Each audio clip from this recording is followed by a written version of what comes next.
Okay, so this one's a bit different because normally for my thoughts on watching videos, the whole point of it is I just make a video on my initial thoughts after finishing watching whatever it is. But Bojack Horseman Season 6 Part 2, I had to sleep on it just to process this. I finished watching it last night, so at about 2 a.m, after watching all 8 of the remaining episodes of the season. So, basically, I'll give a spoiler warning when I start talking about spoilers for the season, because I'm going to have to in order to give all my initial thoughts. But for a brief overview, for spoiler-free brief overview, of course it was brilliant and a masterpiece of television, or streaming television, or whatever you want to call it. Of course it was that. We all expected it to be that. But the way in which things go, some things you could kind of predict, see little hints, but other ways, maybe not. You can never tell with this. But overall, if you haven't seen part 2 of the 6th season and you've seen part 1, what the hell are you waiting for? Just go watch it now. Though I will say, obviously, with Bojack Horseman, especially the 6th season, you could say this about any season, but especially the 6th, and I'm talking about parts 1 and 2 here, you need the context of all of the previous seasons, not just some, all. Otherwise, you're probably going to be left pretty confusing, thinking, what the fuck is happening? And also, you won't have really the emotional context to it either. So that's just my thoughts on that, essentially. But, yeah, I'm going to have to start talking about the episode. So, spoilers in 3, 2, 1. Here we go. So, the first episode, to be honest, kind of continues the Season 6 Part 1 feel of, hey, everything, is looking up for Bojack. Things are looking better. He starts teaching drama as a professor. Teacher, whatever. And he's actually good at it. He's actually good at, teaching theatrical studies or whatever, acting. He is actually good at it, and it's one of those episodes just like, this isn't going to last, is it? And it doesn't, with the cliffhanger to this episode, the first episode, where he gets a call from Charlotte. I think, is that her name? See, that's the thing, there's so much bloody continuity in this that I can't remember everything. Maybe I should have done a bit of research beforehand. Whatever. So, which we find out in a later episode causes him to have a panic attack. And then we also get, in the following episode, we kind of find out, how everyone... Because the first episode ends with basically most of our main cast there, for this performance that Bojack students are doing. And in this episode, and in the second and third episode, Bojack, discovers that obviously he's had reporters trying to discover, the truth about Sarah Lane's death, that it was his fault. And basically, this is basically episode 3 is kind of like a tipping point kind of thing. It's kind of like the last, upside, basically. Episode 3 of the I say episode 3, it's technically episode 11. So episode 11 is basically the last time where Bojack kind of, has an oomph. The last time he'll get to experience, this kind of almost perfect life that he could have they could have been having, and now it's all going to go to complete and utter shit because of it. And this is kind of like the bit where you just go, be prepared, hang on to something, because it's just going to go on a massive roller coaster down here. You know, basically at the end of episode 3, that's peak. You know, that's Bojack's peak, and then it's just a massive downward spiral from here for him.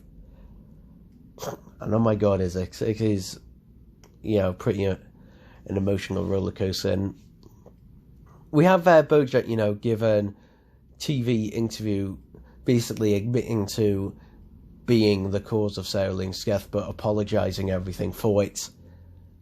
And people, you know, forgive him and are nice to him. But then he decides to make... Then we see a bit of the previous Bojack jump in at this point, where, you know, the ultra-confident, oh, nothing can touch me, Bojack, and he decides to go for another interview the following day, since the ratings for his first one was so high. However, this one doesn't go well, and it brings up so many things. It's basically the way of basically seeing how Bojack manipulates women, no matter what woman it is, into basically doing what he wants, and how he's caused, you know, trauma and suffering and even death of many women. And it's just this thing where you just see him break down in this. And it's such, you know, a powerful thing. But the thing is, that honestly does feel like a real interview. It's all, it's all like, if you live in the UK, it's almost like a Jeremy Kyle thing. Where basically you just, you know, question after question, you did this, you did that. And it's something that you can't really deny, because it's true. Bojack can't really deny, because, you know, everything that is being said is true. But he is trying, you know, to deflect it, count down, and it just comes off as antagonistic, and then everyone hates him. Yeah, this is basically Bojack being utterly, utterly hated. And Sarah Lynn's mom, that basically sues him for $5 million, which Bojack pays. But the ironic thing is, and the thing is, it's funny, but this is so true. A company that Bojack happened to mention that has the same name or something, he said, I can't remember exactly what it was, is suing him for $100 million. Was it 100 or 10 million? So Bojack's agents and lawyers are forced to basically sell his home. So Bojack is homeless. It's just like basically Bojack had from all this, and then it's just going to basically it's just losing everything. And this is the pinnacle point of the season, at least for me. That's something that, you know, this is Bojack's first sort of he receives a letter from Hollyhock and is unable to ring her and contact her. In fact, she basically disconnects her phone number, or changes her phone number, so he can't contact her. And there's something said that she does send him a letter, and he puts off reading the letter until the end of this episode. I can't remember what episode this is. Episode 14, 15? No, episode 40. Episode 13, this is. And when he finally does read the letter, we don't get to see what it is. It's left up to the audience to think, oh, what could it possibly be? But it's, you know, it's never said, but it's made pretty obvious that she doesn't want to see him again. She wants to break off all contact with him.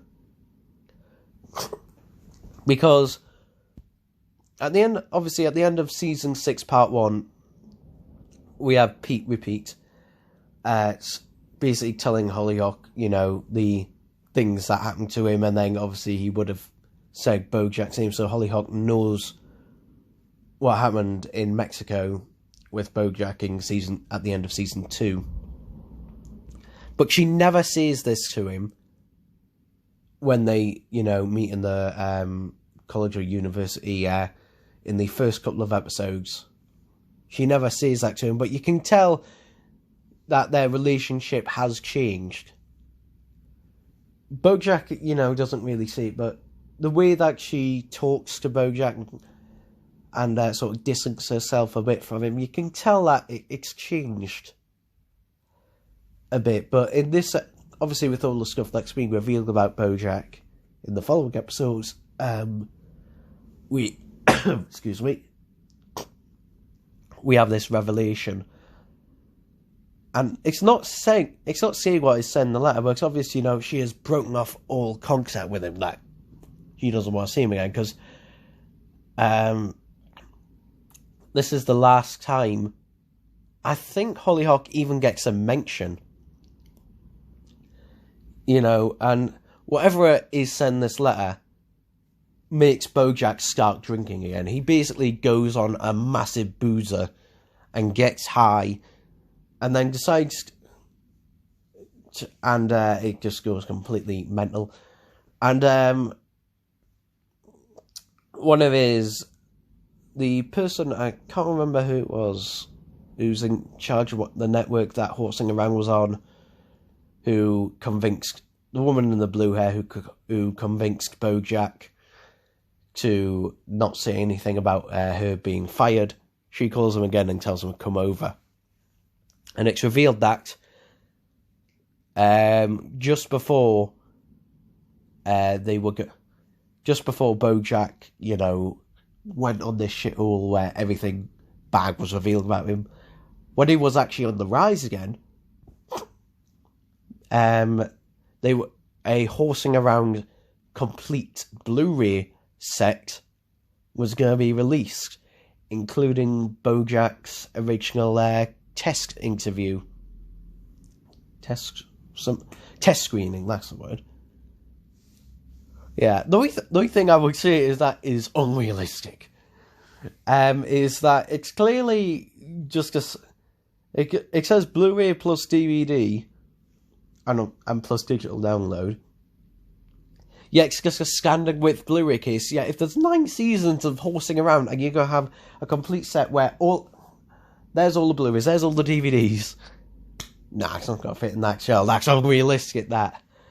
That is the one thing I was thinking when seeing that. But to be honest, I was impressed with the little detail at the top of it.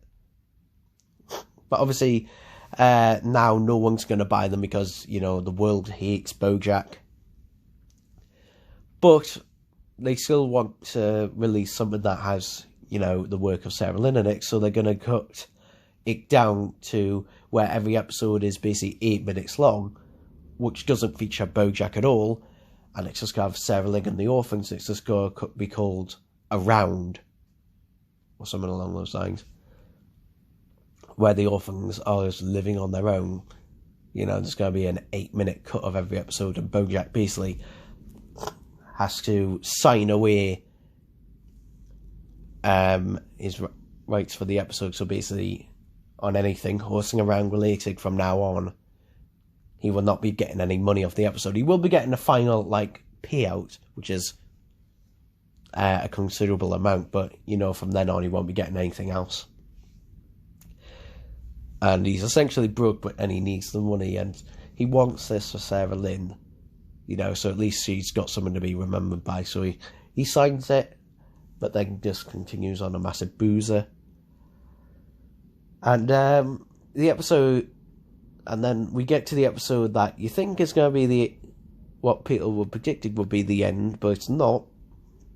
Is Bojack breaks into his old house and calls up Diane and says he's going to go swimming unless he covers and saves her. And, she can't save him. And Bojack, essentially drunk and high, goes swimming in the pool.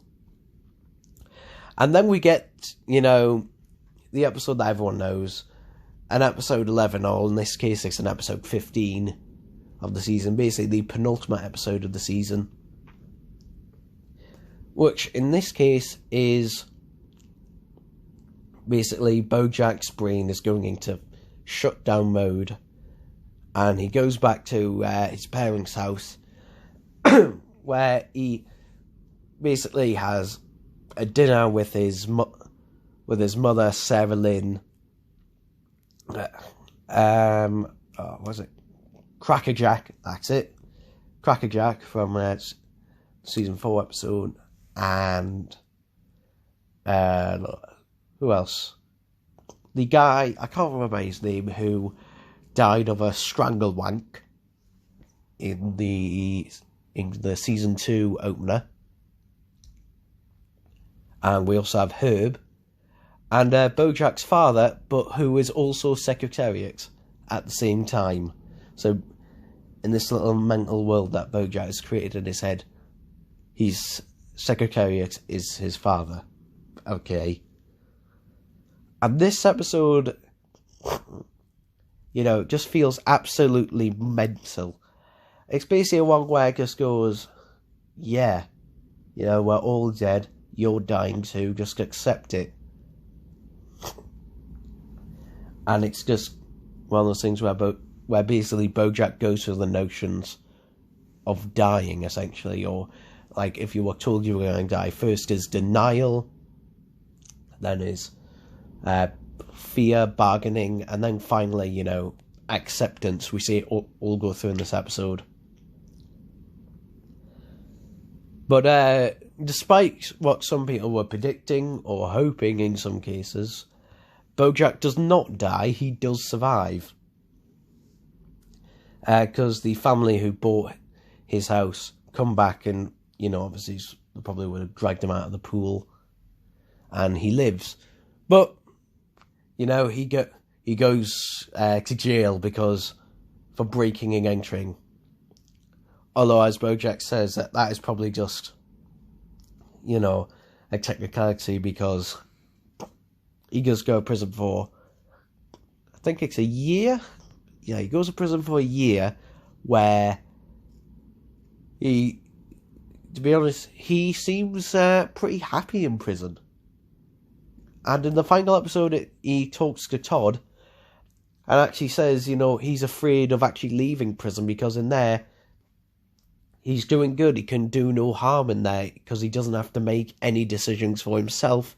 And he's worried when he gets out, when he, is able to make decisions again, he'll just go straight back on that downward spiral again. But anyway, let's talk about the final episode. Because, to be honest, it's not exactly what you'd think it would be. But it's kind of the way that, looking back on it, and knowing what Ralph, I've forgotten the creator's name, is like, that is kind of, probably what he would have done. So, the final episode 6,